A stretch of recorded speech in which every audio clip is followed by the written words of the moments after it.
Si vous commencez tout juste à organiser votre mariage, vous vous posez peut-être cette question de est-ce qu'il faut prendre une wedding planner ou pas pour organiser son mariage. Dans cette vidéo, on va décortiquer tout ça, on va se poser les vraies questions à vous poser pour décider si oui ou non vous avez besoin d'une wedding planner.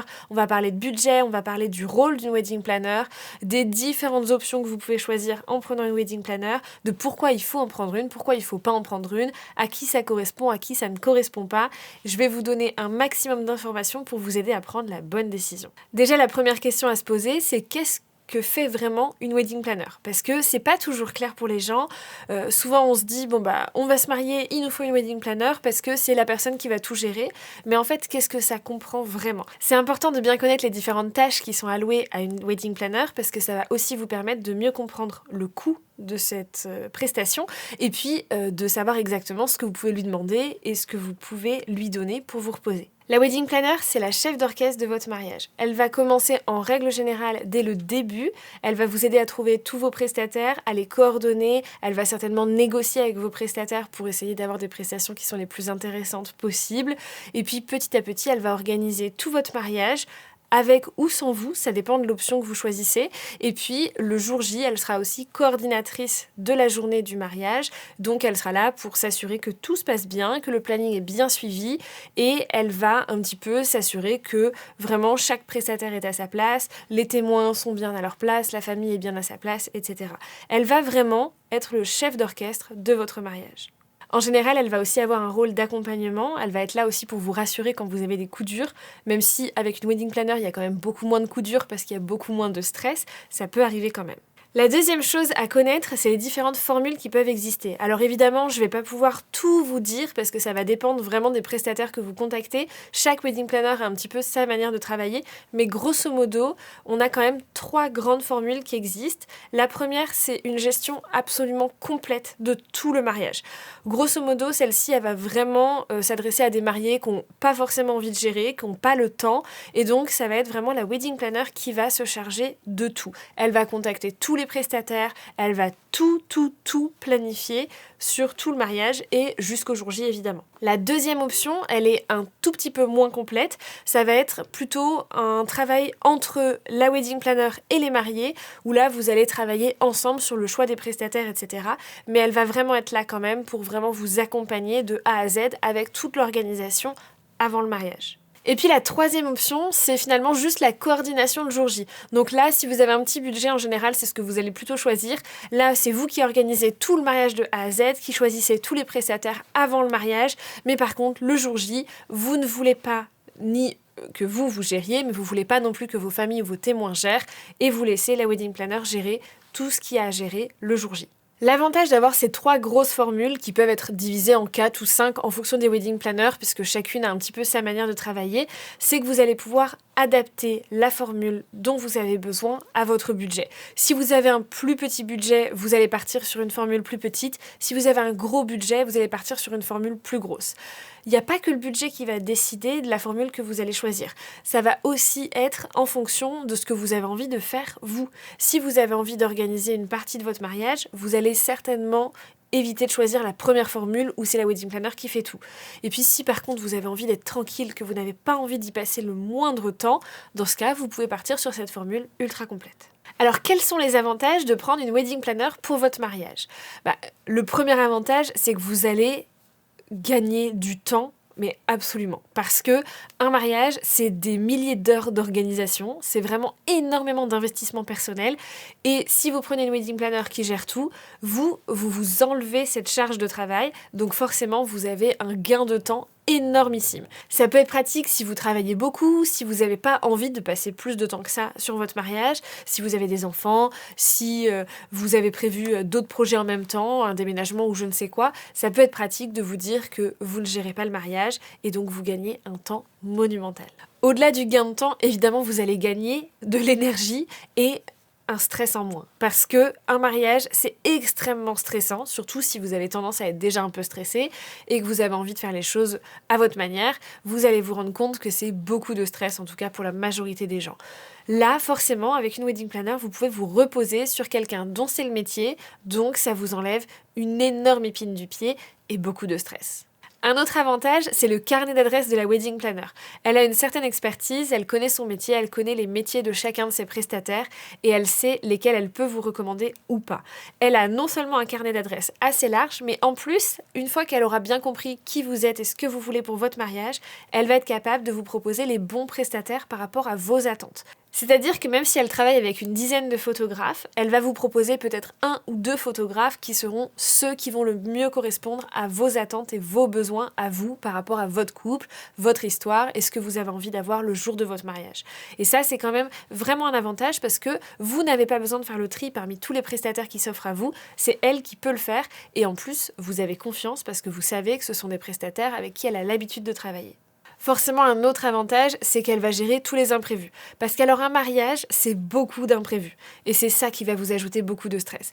Donc elle va pouvoir être là pour gérer tous les imprévus avant le mariage et les imprévus du jour J. Ce qui fait que vous ne les verrez même pas, peut-être même que vous les apprendrez bien plus tard, et ça vous enlève une vraie épine du pied. Vous êtes sûr d'avoir le mariage de vos rêves et c'est pas vous qui gérez tous les petits couacs et tous les petits trucs négatifs, c'est elle qui gère. En fait, la wedding planner, c'est elle qui gère tous les trucs négatifs de votre mariage. Tous les trucs compliqués, tous les trucs que vous n'avez pas envie de faire, c'est elle qui les gère. Un des autres avantages, évidemment, c'est la présence rassurante le jour J. La wedding planner, elle connaît absolument tout de votre mariage. Elle sait exactement ce que vous voulez, ce que vous ne voulez pas, qui a quel rôle, elle connaît vos prestataires, elle sait exactement quelles sont les prestations que vous leur avez demandées, elle connaît le planning par cœur. Ça vous permet à vous d'être sûr d'avoir une personne qui gère absolument tout et de pouvoir vraiment vous reposer sur cette personne-là. Alors, si vous n'avez pas de wedding planner, forcément, ce sera les témoins, mais là, ça vous permet d'avoir quelqu'un qui est extérieur à tout ça, d'avoir une experte qui connaît son métier et qui va vraiment vous rassurer, vous apaiser. Elle a l'habitude de faire des mariages, elle sait comment ça se passe, elle sait à quel moment il peut y avoir des petits couacs, comment les anticiper. C'est vraiment le truc qui va vous rassurer. Et alors, on a parlé des avantages, si on doit parler des inconvénients, parce qu'on n'est pas là pour parler que du positif, il y a aussi des inconvénients que vous pouvez trouver à l'idée d'avoir une wedding planner. Le premier inconvénient, évidemment, c'est le budget. Il va falloir que vous l'ayez intégré dès le départ, parce que si c'était pas prévu, ce sera quasiment impossible de sortir un aussi gros budget. Une wedding planner, en moyenne, c'est 3 000 à 5 000 euros pour l'organisation d'un mariage. Ça va dépendre évidemment de la région dans laquelle vous êtes, de la date à laquelle vous souhaitez vous marier, du mariage que vous souhaitez, parce que forcément, un petit mariage avec une trentaine d'invités ou un énorme mariage avec 300 invités ne vont pas demander le même travail. La wedding planner, en fonction de la formule que vous souhaitez, ne va pas vous coûter le même prix. Vous pouvez, sur de la coordination du jour J, tourner autour de 1 000 500 euros en général, même si certaines vont être bien au-delà. Et pour des mariages complets, vous pouvez aller facilement à 5, 6, 7 000 euros, même des fois jusqu'à 10 000 euros.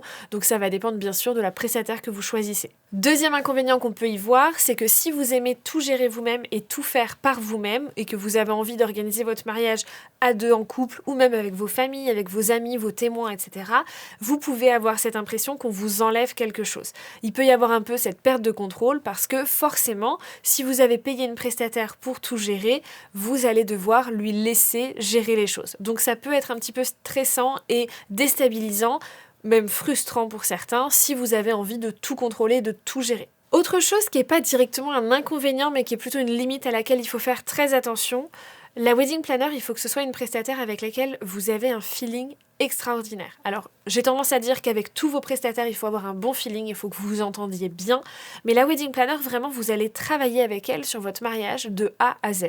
C'est-à-dire qu'en moyenne, vous allez vous appeler peut-être toutes les semaines, toutes les 2 semaines, pendant 1 an et demi, 2 ans. Le jour de votre mariage, c'est elle qui va être partout, le jour le plus important de votre vie. Donc forcément, il faut que vous ayez une confiance aveugle en elle, il faut que vous soyez très à l'aise avec elle. Et donc, si le feeling ne passe pas parfaitement, ça peut être très long. Et une fois que tout est lancé, c'est compliqué de revenir en arrière. Donc ça, c'est quelque chose auquel il faut faire très attention dès le départ. Et puis, je dirais que la dernière limite à laquelle il faut faire attention, c'est qu'il y a énormément de wedding planners sur le marché et que toutes ne sont pas bonnes. Mais ça, c'est comme tous les autres prestataires, évidemment. Sauf que il y a certains prestataires où c'est encore plus dangereux de se planter. Parce que, comme on l'a dit, la wedding planner, déjà, elle a un certain coût, mais surtout, elle prend une place énorme dans votre mariage. Si vous avez quelqu'un qui n'est pas parfaitement professionnel, qui ne prend pas son rôle suffisamment à cœur, vous risquez d'être très déçu. Sauf que, si vous avez pris une wedding planner et que vous avez envie de tout lui déléguer pour être tranquille, vous n'avez pas envie de repasser derrière pour tout gérer. Sauf qu'une mauvaise wedding planner, je vous l'ai dit, c'est la chef d'orchestre de votre mariage, elle peut planter tout le mariage. Donc ça, c'est important quand même d'en être conscient avant. Je suis pas en train de vous dire qu'il ne faut pas en prendre, pas du tout, ça dépend de vous. Mais par contre, c'est important vraiment de s'assurer que la personne avec laquelle vous travaillez soit vraiment la bonne personne pour ça. Un autre petit conseil que je peux vous donner à ce sujet-là et qui va vraiment se baser sur mon expérience personnelle, ça peut peut-être vous être utile. Nous, à la toute base, avec mon mari, on souhaitait prendre une wedding planner. On en a rencontré plusieurs et on était vraiment très ouverts à ça. Non pas pour faire tout, mais pour nous aider un petit peu et pour nous délester un petit peu du travail parce que c'est beaucoup de travail d'organiser un mariage. Et en fait, en discutant avec nos proches, on s'est rendu compte que ça les avait vexés. Je vous explique. Dans l'organisation d'un mariage, traditionnellement, les parents des mariés ont une place très importante, les témoins ont aussi une place très importante. Alors évidemment, ça bouge de plus en plus, il y a plein de mariés qui ne souhaitent pas forcément donner cette place à leurs proches, il y a aussi des proches qui n'ont plus envie de prendre cette place, ça dépend de la relation que vous avez et ça dépend de la vision de chacun. Mais nos proches à nous, que ce soit nos témoins et nos familles, nous ont dit que finalement ils étaient un peu frustrés qu'on ait envie de prendre une wedding planner parce qu'on allait leur enlever leur rôle. Et en effet, le rôle de la wedding planner, alors autant en amont, pas forcément, elle va plutôt prendre le rôle des mariés dans l'organisation, mais par contre, la coordination le jour J et même je dirais les dernières semaines avant le mariage, pour le coup là, elle va un petit peu prendre le rôle que traditionnellement les témoins et les familles pouvaient prendre. Donc nos familles, nos témoins, nos proches finalement, nous ont dit qu'ils étaient assez vexés qu'on ait envie de prendre une wedding planner parce que ça allait leur enlever quelque chose. Parce que ça veut dire que c'était pas eux qui allaient gérer toutes les animations, que c'était pas eux qui allaient gérer le contact avec les prestataires, qu'ils allaient pas pouvoir s'investir autant dans le mariage que ce qu'ils en avaient envie. On y a beaucoup réfléchi, on en a beaucoup discuté avec nos proches et en fait on s'est rendu compte que ça leur tenait vraiment à cœur de prendre ce rôle-là, de garder ce rôle-là, alors que nous on avait tendance à se dire qu'on avait plutôt envie de les libérer et de leur permettre de profiter. Et on s'est rendu compte que pour eux, profiter du mariage, c'était aussi faire tout ça. Donc je pense que c'est une discussion qui est importante à avoir avec vos proches parce que peut-être que prendre une wedding planner, ça peut leur enlever quelque chose. Au final, la décision qu'on a prise, c'est qu'on n'a pas pris de wedding planner. On a organisé tout notre mariage tout seul. On a fait une économie de 5 000 €, ce qui n'était pas négligeable. Et on a eu le mariage de nos rêves. Et c'était absolument incroyable. Nos proches se sont investis à fond. Ils ont pu profiter. Ils ont adoré. Et on a tous vraiment passé un super mariage. Entre-temps, j'ai été dans l'autre situation. J'ai été témoin du mariage de ma meilleure amie. Et je vous avoue qu'avec le recul, si elle avait eu une wedding planner qui gérait tout le jour J, j'aurais été un peu vexée aussi, parce que j'aurais aussi eu cette impression qu'on m'enlevait quelque chose. Je vous en parle, c'est un peu une petite parenthèse, mais je pense que c'est vraiment une discussion à avoir avec vos proches. Tout le monde n'aura pas la même vision des choses, tout le monde n'aura pas ce ressenti, mais c'est quand même quelque chose sur lequel il faut se poser des questions, parce que ça peut vous aider à prendre la décision. Alors du coup, pour qui c'est utile une wedding planner ? Déjà pour tous les mariés qui n'ont pas la moindre envie d'organiser. Si vous détestez organiser des choses, que vous n'avez pas le temps, que vous n'avez pas envie d'y passer du temps, c'est pour vous, vraiment. Si vous avez envie de déléguer, de laisser les choses à quelqu'un d'autre, vous n'avez pas la moindre envie de vous en occuper, c'est vraiment fait pour vous. Les wedding planners sont là pour ces mariés-là. Une wedding planner, elle peut aussi être très utile si vous vous mariez à distance. Alors, j'ai organisé mon mariage à distance, on peut parfaitement organiser son mariage à distance et c'est pas forcément plus compliqué que l'organiser sur place, mais ça peut être rassurant d'avoir quelqu'un sur place qui connaisse absolument tout. Et encore plus quand vous vous mariez vraiment très très loin, comme à l'étranger par exemple, dans un pays où on parle pas la même langue ou ce genre de choses, là ça peut être vraiment très intéressant d'avoir une wedding planner sur qui vous pouvez vous reposer. Évidemment, les wedding planners, elles sont là aussi pour tous les mariés qui ont un gros budget, qui n'ont pas envie de s'occuper de quoi que ce soit, qui ont envie de déléguer et qui savent que de toute façon ils ont un gros budget donc ils peuvent le mettre là-dedans. Forcément, c'est là, vous pouvez y aller, faites-vous plaisir, prenez une wedding planner. Et alors par contre, pour qui c'est pas forcément utile, je vous l'ai dit, pour les personnes qui veulent garder vraiment le contrôle sur leur mariage, pour les personnes qui ont envie d'organiser par eux-mêmes, pour les personnes qui ont envie de vraiment impliquer leurs proches dans l'organisation, pour les personnes qui ont beaucoup de temps à y consacrer et qui aiment l'organisation, pour les personnes qui ont un petit budget, parce que si vous avez un petit budget, vous aurez peut-être envie de le mettre ailleurs que dans une wedding planner. Et puis évidemment, pour les personnes qui ont envie d'un tout petit mariage très simple au restaurant ou ce genre de choses avec 10 ou 15 personnes, là en effet, vous n'avez pas nécessairement besoin d'une wedding planner. Comment on choisit sa wedding planner ? Et bien en fait, comme tous les autres prestataires, la première chose extrêmement importante, j'en ai parlé tout à l'heure, c'est le feeling. Il faut que vous soyez suffisamment à l'aise avec cette personne qui va vous accompagner pendant toute l'organisation de votre mariage et toute la journée de votre mariage. Ça va être une personne avec qui vous allez être en contact très très souvent, pendant 1 an et demi, 2 ans, et puis avec qui vous allez passer vraiment la journée, le jour de votre mariage, le jour le plus important de votre vie finalement. Donc il faut vraiment qu'il y ait un bon feeling, qu'il y ait une relation de confiance, que vous soyez à l'aise de lui parler de plein de choses, que vous soyez vraiment un peu comme une copine et à qui vous pouvez vraiment tout dire. Voilà, il faut vraiment une relation de confiance, c'est super important parce que c'est quand même une personne qui va avoir une vraie place dans votre vie pendant un sacré bout de temps. Deuxième chose très très importante, ça va être de vérifier son expérience. Je vous l'ai dit tout à l'heure, le risque c'est de tomber sur quelqu'un qui n'est pas très expérimenté, qui n'est pas bon dans son domaine, qui n'a pas forcément le bon carnet d'adresse ou quoi que ce soit. Et là, forcément, ça peut gâcher votre mariage. Donc c'est important de s'assurer qu'elle a déjà fait des mariages similaires aux vôtres, des mariés qui vous ressemblent, ou en tout cas qui avaient les mêmes envies. Peut-être que ça peut être intéressant même de contacter des mariés avec lesquels elle a déjà travaillé pour avoir vraiment leur avis, de ne pas s'appuyer uniquement sur les avis Google qu'on peut avoir, même si c'est déjà une première base avant de la contacter. Mais en tout cas, voilà, avoir vraiment l'assurance qu'elle a déjà fait des mariages qui correspondent à ce que vous voulez et qu'elle saura vraiment créer le mariage de vos rêves et qu'elle ne va pas être là pour créer le mariage qu'elle a envie de créer. Parce qu'il y a des wedding planners qui travaillent comme ça et ça, on les fuit. Faites bien attention, mais ça c'est comme pour tous les autres prestataires, à bien lire le contrat, à vous assurer de tout ce qu'il y a dedans, ce qui n'est pas inclus, ce qui va vous coûter plus cher en heures sup ou en détails supplémentaires qui pourraient être ajoutés. Quelles sont les clauses d'annulation, les clauses de remboursement, comment ça se passe si le jour de votre mariage, la wedding planner est malade et qu'elle ne peut pas se déplacer. Comment ça se passe comment elle gère s'il y a une annulation de dernière minute d'un des prestataires qu'elle vous a recommandé, par exemple.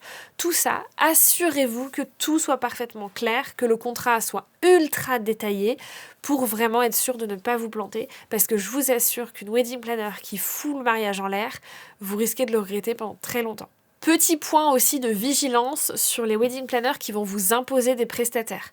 La wedding planner, elle est là pour vous proposer des prestataires avec lesquels elle a l'habitude de travailler, en qui elle a confiance, mais elle est là pour vous proposer des prestataires qui vous correspondent. C'est-à-dire que si vous lui dites « moi j'ai envie de travailler avec tel traiteur parce que je l'ai déjà goûté et je l'adore », même si elle n'a jamais travaillé avec, elle doit être en mesure de contacter ce traiteur et de mettre en place les choses pour travailler avec parce que c'est votre volonté. Si vous vous rendez compte que votre wedding planner vous impose des prestataires avec lesquels elle travaille parce qu'elle a des commissions sur les prestations ou parce qu'elle a des prix plus intéressants et que ça lui permet de se faire une meilleure marge ou peu importe, faites attention. Vraiment faites attention. Ne vous laissez pas imposer des choses par votre wedding planner. Elle est là pour vous aider, pas pour vous imposer le mariage qu'elle veut organiser. Et alors, quelles sont les alternatives si on choisit de ne pas prendre de wedding planner ? La première alternative, on en a parlé un petit peu tout à l'heure, c'est de s'appuyer tout simplement sur vos proches. Le jour J, vos témoins, vos familles sont là pour ça. En général, ils sont ravis de le faire, les demoiselles d'honneur, les garçons d'honneur aussi, peut-être vos parents, vos frères et sœurs, etc. Ils sont là pour vous aider, ils sont contents de le faire, ils ont plein de choses à vous proposer, ils ont plein de choses à organiser en surprise pour que vous puissiez vraiment profiter. Ce sont les personnes en qui vous avez le plus confiance, dont vous êtes les plus proches, vous pouvez leur laisser votre mariage les yeux fermés, donc c'est vraiment une belle alternative à une wedding planner. Vous avez aussi évidemment toute l'organisation en amont. Des tableaux Excel, des plannings, des choses vraiment bien détaillées. Alors moi, je vous propose plein de templates si vous avez besoin, justement pour vous aider à tout bien organiser. Mais vraiment, il y a plein de choses qui existent sur Internet. Vous pouvez trouver énormément de choses qui vous aideront à bien organiser votre mariage de manière bien carrée, sans forcément faire appel à une wedding planner. Forcément, je suis obligée de vous en parler. Mon livre, Un grand 8 pour le grand oui, c'est un livre de 380 pages qui vous aide à organiser votre mariage et qui est une parfaite alternative à une wedding planner pour des mariés qui n'ont pas le budget d'une wedding planner. Là, pour le coup, on fait une très très grosse économie et on a tous les conseils possibles et imaginables pour organiser son mariage. Il a été écrit pour ça. Il est même validé par plusieurs wedding planners qui l'ont acheté et qui m'ont confirmé qu'en fait, il pouvait remplacer des wedding planners pour les mariés qui n'en voulaient pas. Donc faites-vous plaisir.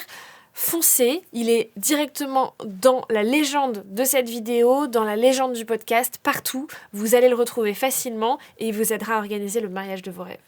Et puis forcément, la dernière alternative, c'est de faire un maximum de choses soi-même. Si vous n'avez pas le budget pour une wedding planner, vous allez être obligé de revoir un peu votre planning général et de consacrer beaucoup plus de temps à l'organisation de votre mariage. Peut-être même, certains mariés choisissent de faire ça, repousser le mariage à l'année d'après pour se laisser vraiment le temps de l'organiser et être sûr d'avoir tout ce qu'on veut comme on veut, en ayant le temps, malgré le travail, les enfants et tout ce qu'il y a autour. En conclusion, la wedding planner, est-ce qu'il faut la prendre, est-ce qu'il faut pas la prendre ? Finalement, personne ne peut trouver de réponse à ça à part vous-même. Ça va dépendre de votre budget, du temps que vous avez à y consacrer, du temps que vous avez envie d'y consacrer, du temps que vos proches ont envie d'y consacrer, de la place que vous avez envie de donner à vos proches, de ce que vous avez envie de faire ou de pas faire, du mariage que vous voulez. En fait, ça dépend de vraiment beaucoup de choses, donc il n'y a que vous qui pouvez prendre cette décision, mais j'espère que cette vidéo vous aura aidé à y voir un petit peu plus clair, à trouver des réponses, et que ça vous aidera à choisir s'il vous faut une wedding planner ou non. Si vous avez besoin d'aller plus loin, on a tourné un épisode complet du podcast Mariés sans filtre avec Idoya, qui a organisé son mariage avec une wedding planner, et c'était le sujet global de ce podcast, où justement on a abordé les plus, les moins, pourquoi il faut une wedding planner, pourquoi il n'en faut pas, et vous aurez l'expérience d'une mariée qui s'est mariée avec une wedding planner, ça pourra vous aider aussi à prendre la décision. N'hésitez pas, c'est dispo sur ma chaîne YouTube et sur toutes les plateformes de podcast. Si vous choisissez de ne pas prendre de wedding planner et que vous avez besoin du meilleur livre qui existe pour organiser votre mariage, vous savez où le trouver, le lien est directement juste en dessous dans la légende. J'espère qu'il vous aidera, il s'appelle Un grand oui pour le grand oui, je l'ai écrit avec tout mon cœur, il répond à toutes les questions que vous allez vous poser pendant l'organisation de votre mariage et je suis sûre qu'il vous aidera.